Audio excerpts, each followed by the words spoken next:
Bonjour, voilà, aujourd'hui nous allons installer un projet de notre simulateur Xampp, donc un projet internet WordPress sur notre simulateur Xampp. Alors ça c'est pour mes élèves, pour qu'ils puissent le refaire chez eux. Donc déjà nous avons téléchargé, nous avons téléchargé WordPress, WordPress en compressé. Alors où trouve-t-on la maquette le moteur de WordPress? Vous allez sur internet. Vous allez sur internet et vous allez sur WordPress. WordPress. WordPress. Et vous allez sur wordpress.com. Alors je reviens en arrière, j'ai été un petit peu vite. Voilà, sur français WordPress, wordpress.com. Et là, vous allez télécharger la 4.8.2. Je suis à la version 4.8.2. De toute façon, les versions se mettent à jour quand la version est montée. Mais quand vous faites une installation, essayez d'installer la dernière. C'est plus simple. Alors, on va installer cette version-là sur notre projet Xampp. Donc, je lance le téléchargement. Je le mets sur le bureau. Donc, je vais vous éviter le temps de téléchargement. Vous cliquez là, vous lancez. Moi, je l'ai déjà téléchargé pour ne pas perdre de temps. Il est là. Vous voyez, il est là. Je vais le décompresser. Donc, je vais le décompresser. Je vais enlever celui qui était avant. Voilà. Je vais le décompresser. Extraire ici. Voilà.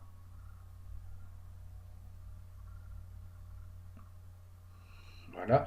Je l'ai décompressé et je l'ai en format dossier. Donc, quand je l'ouvre, c'est bien le WordPress. Pour en être sûr, vous ouvrez votre dossier et vous vérifiez bien qu'il y a VP Admin, la zone de connexion, VP Content pour les thèmes et include, c'est les formats. Donc, vérifiez bien que c'est le bon WordPress. Ensuite, donc je reviens sur mon bureau. Ce projet-là, je vais l'installer sur mon Xampp que nous avons installé précédemment. Donc je copie le WordPress. Je copie le WordPress et je vais ouvrir le dossier htdoc de mon Xampp. Mon Xampp, c'est mon simulateur d'internet. Donc je vais aller le chercher. Et normalement, si vous l'avez installé, comme je vous l'ai dit, il est dans le disque C.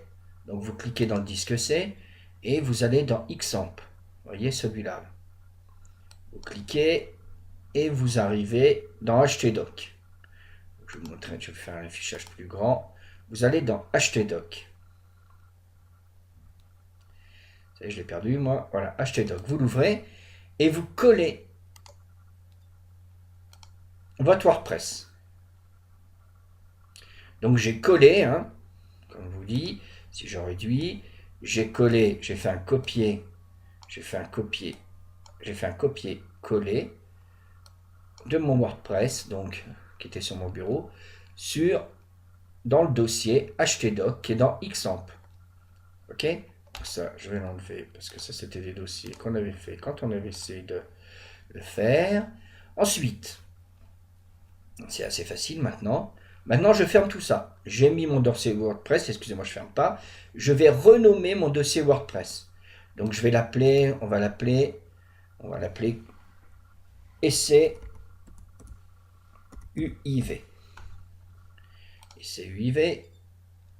Voilà, essai UIV. Et là, je ferme mon dossier. Ok. Ensuite, j'ouvre mon Xampp. Alors, comment on ouvre son Xampp? Si vous l'avez là, vous allez le chercher si vous avez Windows 10, vous allez le chercher dans vos programmes, Xampp, et vous lancez votre contrôle panel. D'accord? Moi, je l'ai mis là. Donc, normalement, je devrais l'avoir là. Voilà. Alors, excusez-moi. Normalement, quand vous l'ouvrez, il doit être comme ça. Vous lancez vos services. Le service Apache, le service MSQL. D'accord? Quand vous avez lancé votre service, pendant le réglage, on a dû avoir des services low cost 80 et low cost 80-80. Alors attention, si vous avez un low cost, si vous avez eu un 80-80, il faudra bien mettre low cost 2 petits points 80-80 Moi, j'ai un low-cost normal, donc j'ai un low-cost 80, donc j'ai pas eu de souci. Donc, quand j'ai ouvert mes services, c'est très simple. Je vais aller, là, vous voyez, j'ai Apache et j'ai MSQL. Il faut que je crée une base de données avant d'ouvrir mon site internet. Donc, je vais dans mon admin.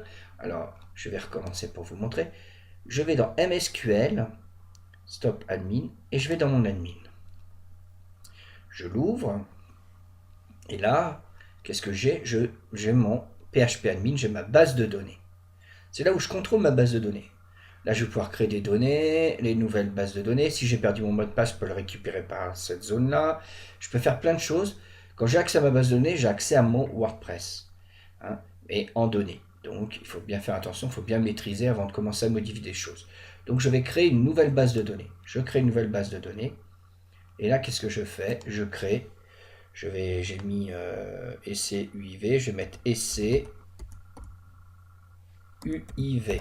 Comme ça, on ne se trompera pas. On met le même nom et on met la base de données au même nom. Essai UIV. Et je crée. Voilà. Regardez, là, j'ai essai UIV. Donc, j'ai créé une nouvelle base de données avec les bases de données de base. Hein. Attention, ça, c'est les bases de données de base. Il ne faut pas me les effacer. Et c'est celle-là, essai UIV, qui est là. Très bien. Alors, je ferme ma base de données. Maintenant que j'ai ma base de données créée, j'ai installé mon site internet sur mon serveur. Donc là, c'est un serveur, on simule un serveur. Hein. J'ai installé sur mon serveur. Il faudra faire la même chose quand vous voudrez l'installer sur internet.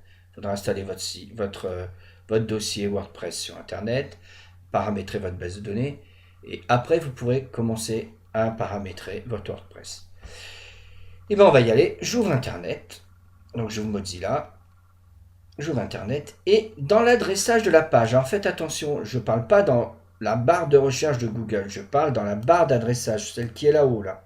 Où il y a http://www.google.fr. Je supprime la barre d'adressage et j'écris localhost. Alors, local, L-O-C-A-L, H-O-S-T. Et je rajoute un slash. D'accord? Donc ça veut dire que quand je mets localhost, je suis dans mon serveur, ma simulation d'internet. Si je clique, ben vous allez voir que je suis sur mon Xampp. Ça, cette page, c'est pour vous dire que vous êtes sur l'Xampp. Voilà, donc vous voyez, ça marche bien. Donc maintenant, je veux, c'est installer je veux paramétrer le site web que j'ai mis dans mon host. Alors, je vous remontre. Si vous avez des doutes, des fois, il faut mieux ouvrir plusieurs fenêtres et vérifier. Je vais dans mon host. Donc, je vais dans mon Xampp. Je vais dans mon host. Xampp host. Donc, mon host, c'est le htdoc, hein, bien sûr. Le htdoc de Xampp. Alors, je suis là et regardez, qu'est-ce que je vois? Je vois bien le dossier ECUIV. Je suis dans l'htdoc de Xampp. Donc, c'est bien la zone de documentation, comme on dit, des sites internet, et surtout, on dit le host. Donc, j'y suis bien. ECUIV. Et bien là, je vais juste enlever. Je laisse localhost, je laisse le slash, j'enlève le dashboard qui est marqué, et je mets ECUIV. Voilà. Donc là, on a paramétré. On a dit à l'adressage d'aller sur le localhost, donc il a décidé d'aller sur Xampp et sur le htdoc, et d'aller dans le dossier ECUIV qu'on a installé dans le htdoc. On lance. Voilà. On commence à paramétrer le WordPress. Sur Internet, le moment où quand vous aurez paramétré votre base de données et mis votre dossier, vous aurez cette page-là. Et ça va aller très vite pour configurer. Je fais c'est parti. Et il me demande le nom de la base de données. Souvenez-vous, la base de données, comment on l'avait appelée, hein, on l'avait appelée comment, la base de données?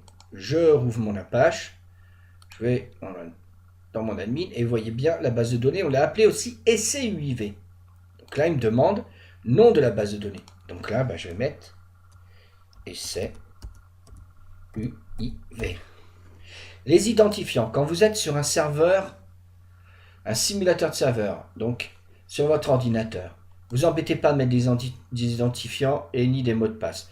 Quand vous achèterez un serveur, vous l'aurez, ils vous le donneront et ils vous donneront le mot de passe. Donc vous devrez mettre l'identifiant de votre serveur et le mot de passe. Là, sur un simulateur, vous n'avez pas besoin, vous mettez route, vous êtes tranquille, vous mettez route et vous enlevez le mot de passe. Vous laissez l'adresse de données et vous validez.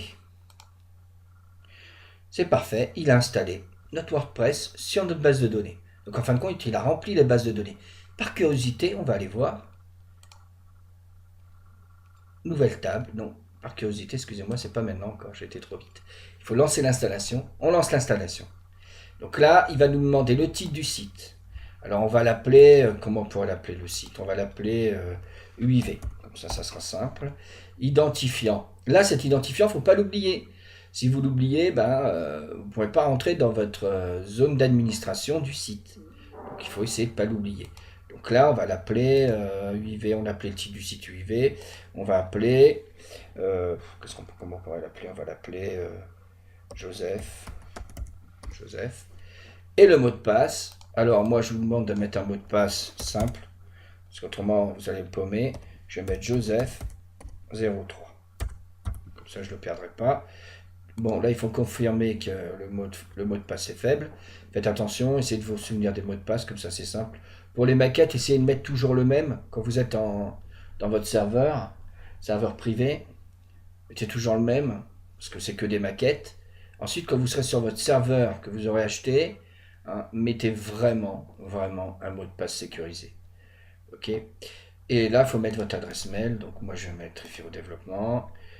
Visibilité pour les moteurs. Demandez au moteur de recherche de ne pas indexer ce site. Si vous cochez, vous ne serez jamais indexé sur Google. Donc ne le cochez pas et commencez à vous habituer à ne pas le cocher. Et j'installe.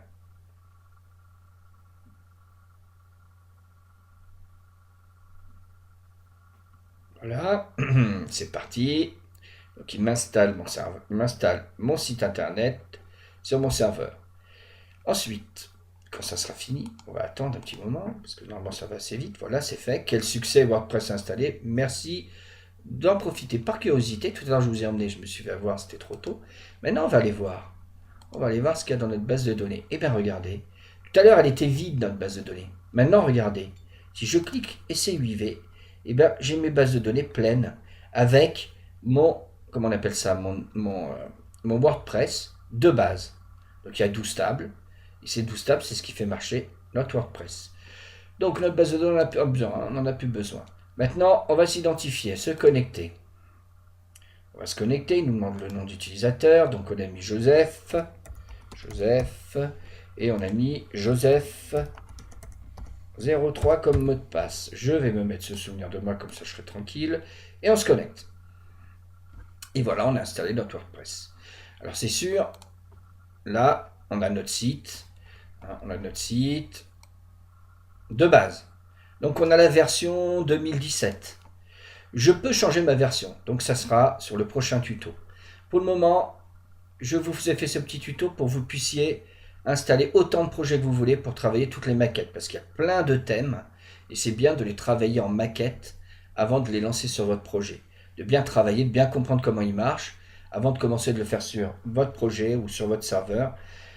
D'essayer de paramétrer parce qu'ils sont tous différents. Si vous faites un blog, si vous ne faites pas un blog, si vous faites un site internet, si vous ne faites pas un site internet. Donc, c'est à vous de voir ce que vous allez faire. Donc, moi, je vous invite à le paramétrer de base et tester. Essayez à chaque projet, à chaque thème, d'installer un projet. Ça vous entraînera. Et puis, comme ça, vous pourrez faire ce que vous voulez. Et puis, vous pourrez faire des bêtises. Sur le simulateur, c'est pas trop grave. Parce que c'est facile, on peut effacer en 2 secondes. Tandis que sur le site internet, c'est plus lent. Voilà. Et j'espère que ça vous a plu. Voilà. À bientôt.